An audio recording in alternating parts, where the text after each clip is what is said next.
দক্ষিণ ভারতীয় চলচ্চিত্রের জনপ্রিয় সুপারস্টার থালাপতি বিজয় এখন একজন অভিনেতা। তিনি তামিল রাজনীতির সম্ভাব্য নতুন মুখ, যিনি সরাসরি ভারতের প্রধানমন্ত্রী নরেন্দ্র মোদী ও তার দল বিজেপিকে ফ্যাসিবাদী বলেই আক্রমণ করেছেন। বিজয়ের এই ঘোষণা শুধু একটি বক্তব্য নয়, বরং তামিল রাজনীতিতে এক নতুন শক্তির আগমনী বার্তা। 2026 সালের বিধানসভা নির্বাচনকে সামনে রেখে বিজয়ের এই হুঙ্কার তামিল রাজনীতিতে এক নতুন হিসাব নিকাশ তৈরি করেছে। এক অনুষ্ঠানে দাঁড়িয়ে বিজয় বলেন, আমাদের আদর্শগত শত্রু বিজেপি আর রাজনৈতিক প্রতিপক্ষ ডিএমকে। এই বক্তব্যে তিনি স্পষ্ট করে দেন যে তার রাজনীতি আদর্শ নির্ভর, যেখানে তিনি হিন্দুত্ববাদী রাজনীতিকে স্পষ্টভাবে প্রত্যাখ্যান করছেন। তার মতে তামিল মানুষ কখনোই বিজেপির মতো সাম্প্রদায়িক দলকে গ্রহণ করবে না। বিজেপির প্রতীকের সঙ্গে তুলনা করে বিজয় বলেন, পদ্মপাতা যেমন পানি ধরে রাখতে পারে না, তেমনি তামিলরাও বিজেপির সঙ্গে থাকবে না।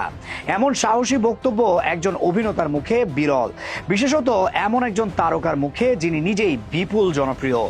বিজয় আরো বলেন, সিংহ সবসময় সিংহই থাকে। একবার গর্জন করলে সেই শব্দ 8 কিলোমিটার পর্যন্ত কম্পন সৃষ্টি করে। জঙ্গলে শিয়ালের অভাব নেই, কিন্তু সিংহ থাকে একজনই, সেই রাজা। এই বক্তব্যে যেন তিনি বুঝিয়ে দেন নিজের আত্মবিশ্বাস কতটা দৃঢ়। সিনেমার গ্ল্যামার নয়, তিনি নেতৃত্বের ভরসা তৈরি করতে এসেছেন। নিজের দলকে তৃতীয় ফ্রন্ট হিসেবে গড়ে তোলার ইচ্ছাও এখানে পরিষ্কার হয়ে ওঠে। বর্তমানে তামিল রাজনীতিতে ডিএমকে ও এআইএডিএমকে দুই শক্তিশালী দলের বাইরে আর কোনো বাস্তবসম্মত বিকল্প নেই। বিজয়ের চোখে এই শূন্যতাই বড় সুযোগ। রাজনৈতিক বিশ্লেষকদের মতে বিজয় এখন যে অবস্থান নিচ্ছেন তা কেবল হঠাৎ কোনো ঘোষণা নয়, বরং দীর্ঘ পরিকল্পনার অংশ হিসেবেই তাকে দেখা হচ্ছে। তিনি রাজনীতিতে পা রাখতে চান এমন গুঞ্জন চলছিল অনেক আগে থেকেই, এবার তা নিশ্চিত হলো।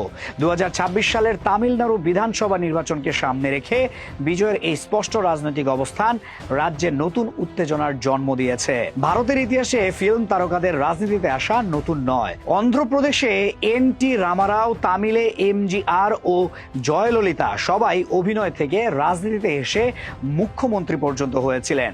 এমনকি বর্তমান সময়ে কমল হাসানও রাজনৈতিক দল গড়ে রাজনৈতিক লড়াই করছেন। সেই তালিকায় এখন যোগ হলো থালাপতি বিজয়ের নাম।